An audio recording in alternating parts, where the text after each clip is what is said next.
नमस्कार दोस्तों, मैं रोहित। आपके लिए कक्षा 7 का जो भूगोल चल रहा है, इसका तीसरा पार्ट है हमारी बदलती पृथ्वी। इसको लेकर चर्चा हम करेंगे और पीछे हम कई सारे चैप्टर्स की चर्चा कर रखे हैं। कक्षा 6 की भूगोल पूरी हो चुकी है, कक्षा से 7 चल रहा है, जिसमें आपका ढेर सारा प्यार मिल रहा है और आशा करते हैं ऐसे मिलता रहेगा। आप लोग ढेर सारा शेयर, लाइक, कमेंट करते रहें और जो हमारे चैनल पर नया है सब्सक्राइब करें, लाइक करें, कमेंट करें। अगर कोई भी समस्या होती है आप कमेंट में बता सकते हैं। तो हम आगे जो हमारी बदलती पृथ्वी है उसको लेकर चलते हैं। तो आइए हमारे साथ बने रहें। स्थलमंडल अनेक प्लेटों में विभाजित है। स्थलमंडल जो है अनेक प्लेटों में क्या है, विभाजित है। अनेक प्लेटों में विभाजित है, जिन्हें स्थलमंडलीय प्लेट कहते हैं। क्या कहते हैं? स्थलमंडलीय प्लेट कहते हैं।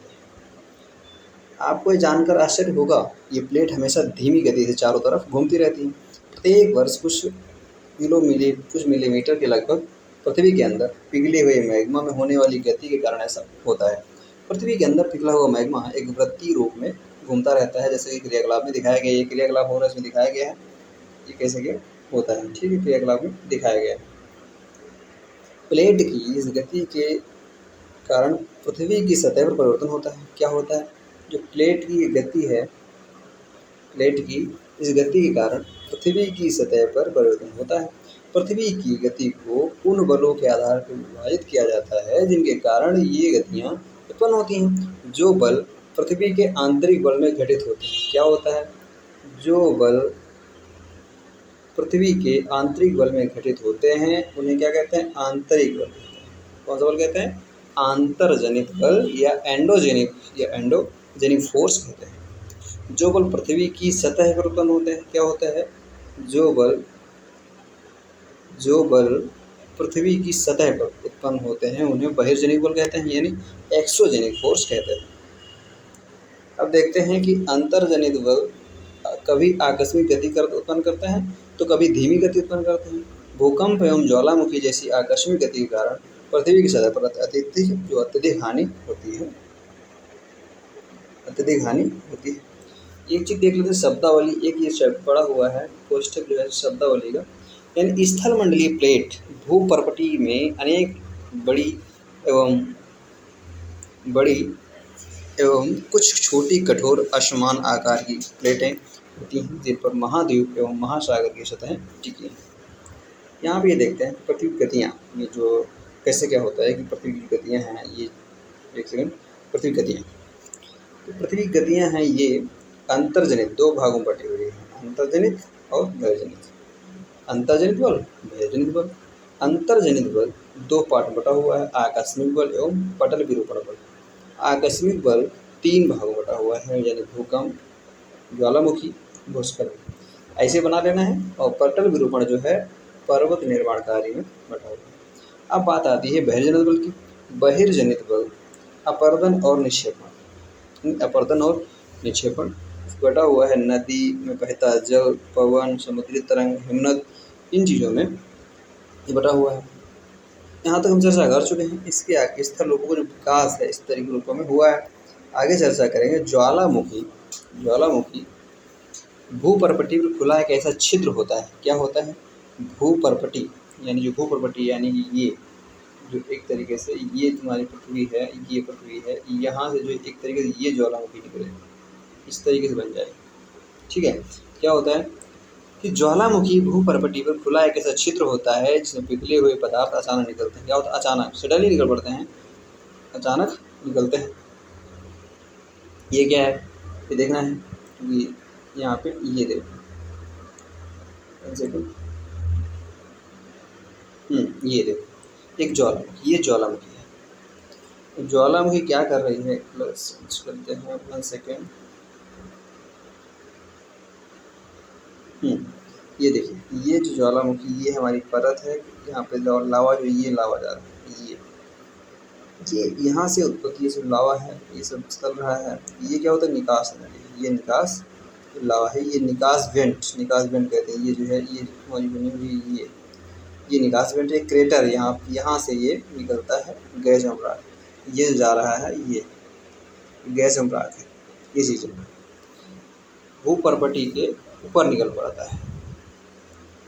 आशा करता हूँ समझ में आया होगा।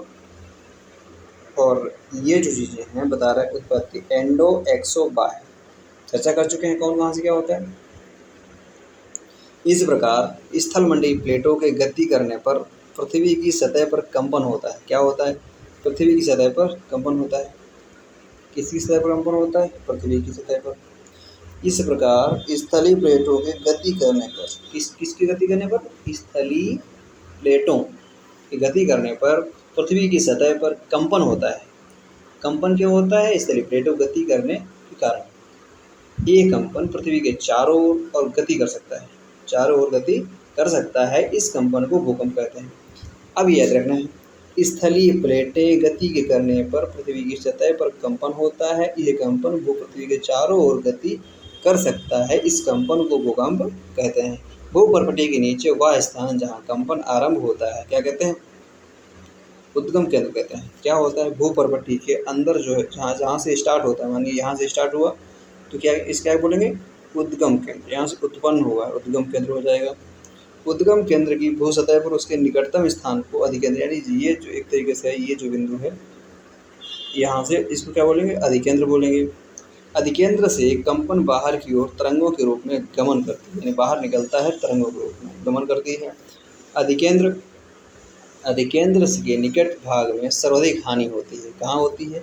ये भाग है, ये भाग यहाँ पे सर्वाधिक हानि होती है।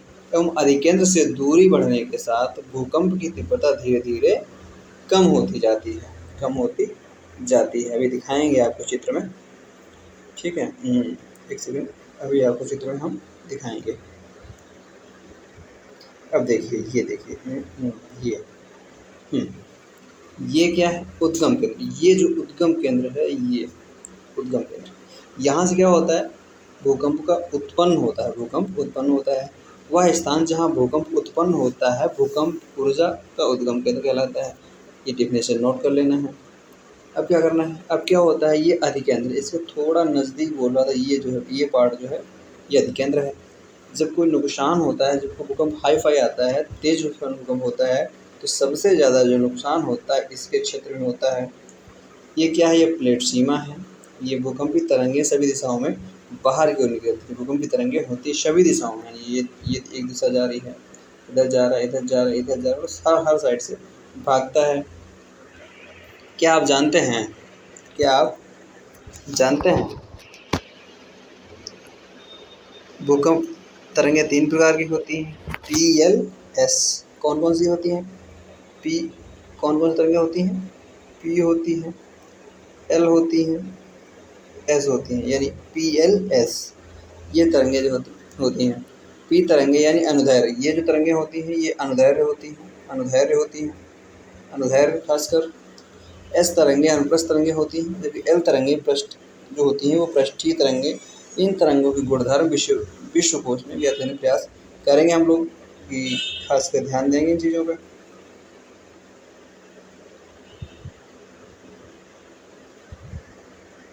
आगे चलते हैं। ये दिखा रहा है गुजरात में भूकंप द्वारा विनाश। मतलब गुजरात में भूकंप द्वारा विनाश हुआ, इसमें किसके द्वारा मापा जाता है चर्चा करेंगे। भूकंप का कौन से स्केल क्या होता है? वैसे भूकंप मापी या खासकर रिएक्टर स्केल से मापा जाता है। यदि भूकंप की भविष्यवाणी संभव नहीं, लेकिन यदि हम पहले से तैयार हों तो इसको प्रभाव निश्चित रूप से कम किया जा सकता है। स्थानीय लोग कुछ तरीके से भूकंप की संभावना का अनुमान लगाते हैं। जैसे जानवर, चर्चा करनी है कि जानवर का व्यवहार में अध्ययन, तालाब में शरीर को उत्तेजना, सांपों का धरातल पर आना, ये सब भूकंप के लक्षण माने जाते हैं।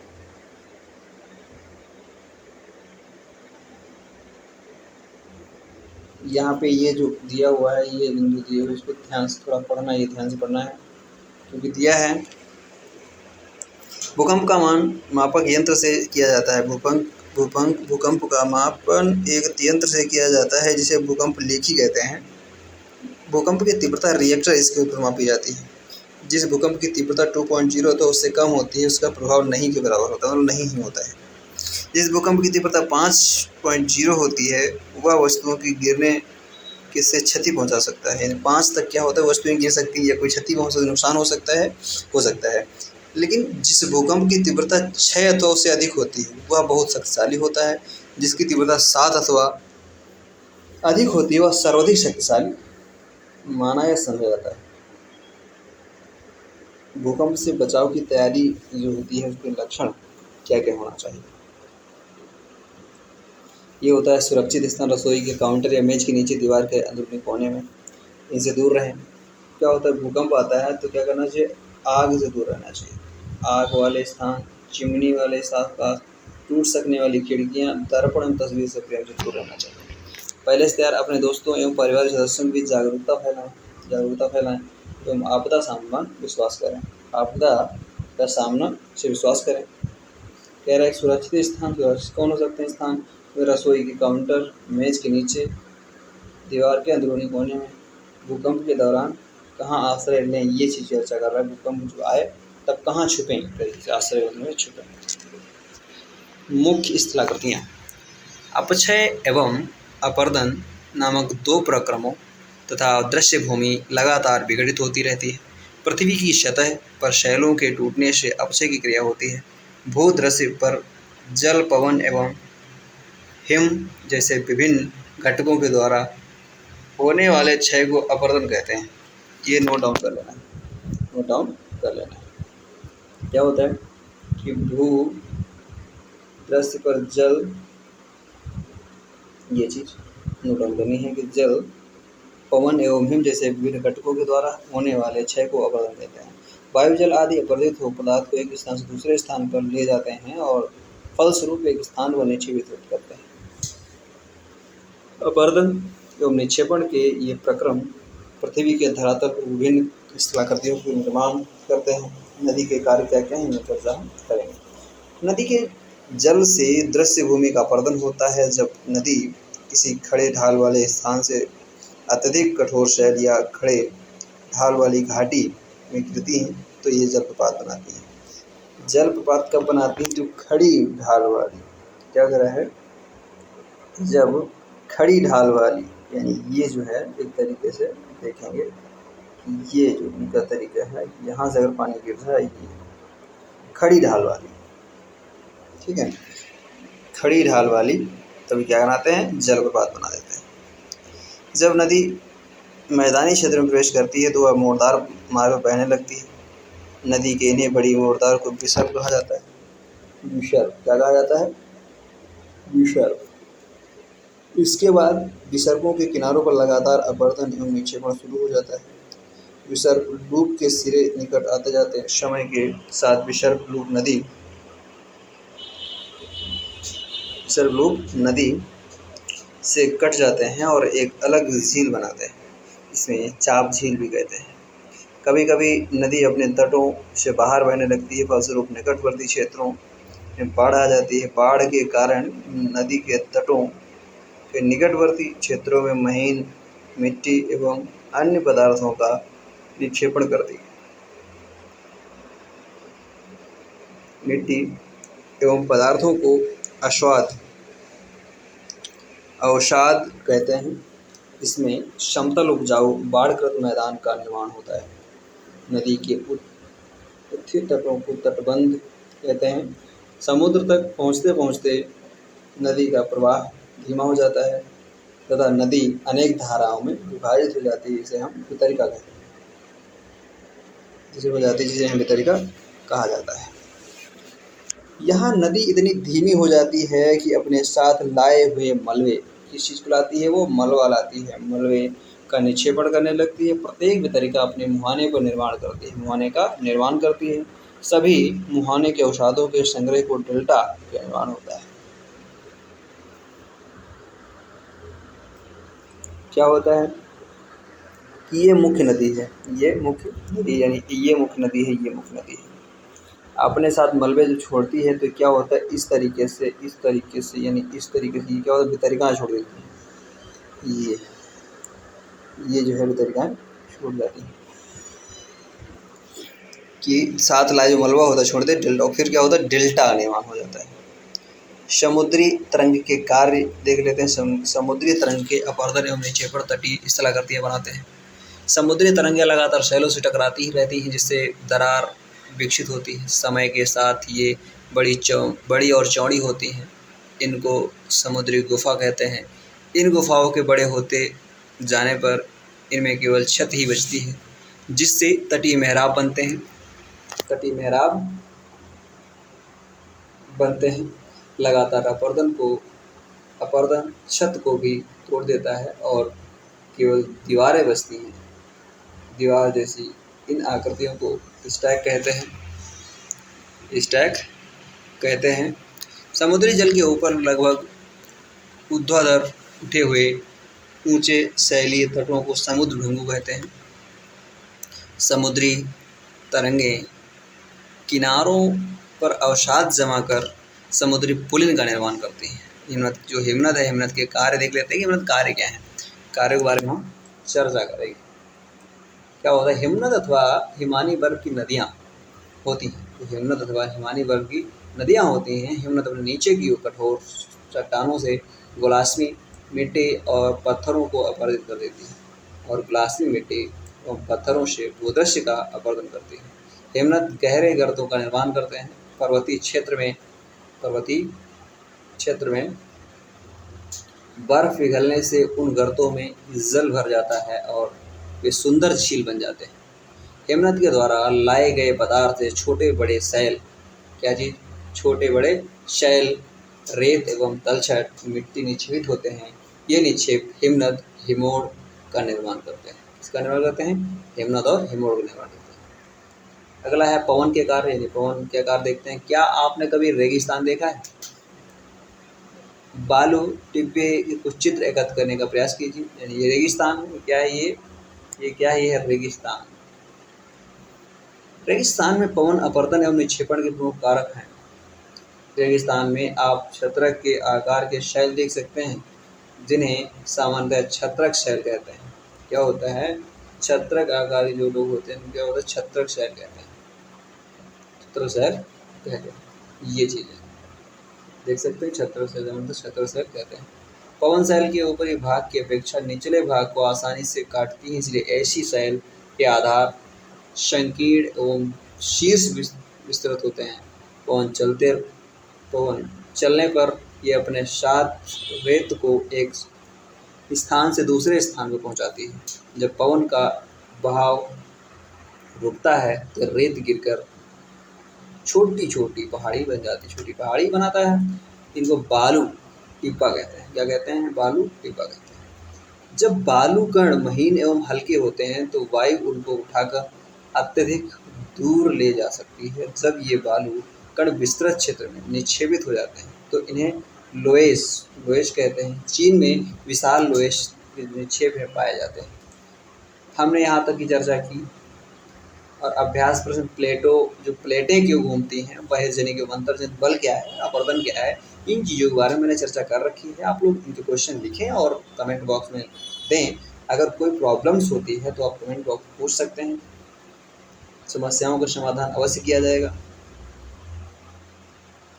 और आप अगर मेरे चैनल पर नए हैं तो प्लीज़ सब्सक्राइब करें, लाइक करें और कमेंट करें। अपने दोस्तों को ज़रूर भेजें तो खासकर बिगनर हैं, जिनको यूपीएससी में जाना है और कुछ नहीं कर पा रहे हैं, तो एनसीईआरटी क्लासेस दें, उनको शेयर करें। उनके लिए बहुत ही बेस्ट होंगी। हर किसी के लिए, हर कोई वनडे एग्ज़ाम हो या कोई भी एग्ज़ाम दे रहे हैं तो आपके लिए बहुत ही पावरफुल क्लासेस हैं। आप लोग करें और ऐसे ही लाइक करते रहें, कमेंट करते रहें और शेयर करते रहें। Thank you.